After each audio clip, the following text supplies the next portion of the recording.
ఈ రోజు నేను వెళ్ళిన ముస్లిమ్స్ పెళ్లిలో ఫుడ్ ట్రై చేయబోతున్నా. అసలుకి ముస్లిమ్స్ పెళ్లిలో ఫుడ్ ఎలా ఉంటుందో ఈ వీడియోలో చూసేద్దాం. చలో, మీలో ఎంతమందికి ముస్లిమ్స్ పెళ్లి ఫుడ్ అంటే ఇష్టమో కింద కామెంట్ బాక్స్ లో వాళ్ళందరూ కామెంట్ చేసి వెళ్ళండి. ఈ వీడియో లైక్ చేయడం మాత్రం అస్సలు మర్చిపోకండి.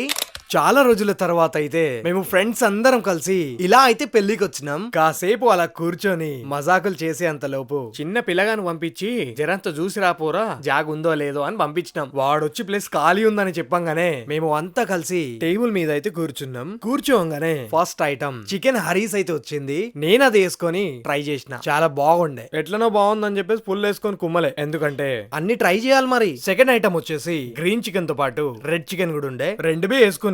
ఒక రుమాలి రొట్టి తీసుకొని ఫస్ట్ అయితే గ్రీన్ చికెన్ ట్రై చేసిన. చూస్తా అంటే ఇదే మంచిగా ఉండే, ఇదే బాగుంటదేమో అనుకున్నా. మొత్తానికి బాగాలేదని కాదు, మంచిగా ఉండే.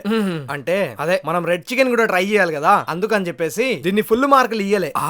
ఫైనల్ గా రెడ్ చికెన్ ట్రై చేసిన, అబ్బా చాలా బాగుండే. ఫైనల్ గా గివ్ అయితే తినేసినాం. ఇంకా మిగిలింది షాదీ కా షాన్ చికెన్ బిర్యానీ. అది వచ్చేసింది. ఏ కొంచెం కొంచెం ఎదురా నీ అవ్వక ముష్కాబంతా తినలేసాయి అని చెప్పకుండా కొంచెం వేసుకొని ట్రై చేసిన. షాదీ కా షాన్ కదా చికెన్ బిర్యానీ బాగుండే, చాలా బాగుండే. నేనే పెళ్లికి పోయినా కొంచెమే తింటా, ఎందుకంటే అన్ని ట్రై చేయాలి కదా, అందుకని చెప్పేసి. ఇంకొందరు అయితే వేసుకొని గుద్దుతూనే ఉంటారు. అని చెప్పే లోపల ఫైనల్ గా నాకు నచ్చిన హుబానికా మీఠా, దాంట్లో కీర్ లో హుబానికా మీఠా వేసుకొని తింటా ఉంటే ఆహా అబ్బాబ్బా కిర్రాగుండే, సెట్ ఉండే. ఫైనల్ గా అన్నం తినడం అయితే కంప్లీట్ అయ్యింది. ఇదంతా ఓకే గానీ మీరు కూడా నాకు పెళ్లిలో పిలవచ్చు కదా. మీ పెళ్లిలో కూడా వచ్చి తింటా. ఎట్లా పిలవాలని చూస్తుర్రా? నా ఇన్స్టాగ్రామ్ ఉంది కదా, ఇక్కడ ఫాలో చేయండి, యాక్టర్ సిద్దిక్ వ్లాగ్స్ ని. వచ్చేస్తా. నిజంగా చెప్తున్నా, మీ పెళ్లి ఫుడ్ ఎట్లుండేనో తప్పకుండా రేటింగ్ ఇస్తా. వస్తామలా కలుద్దాం.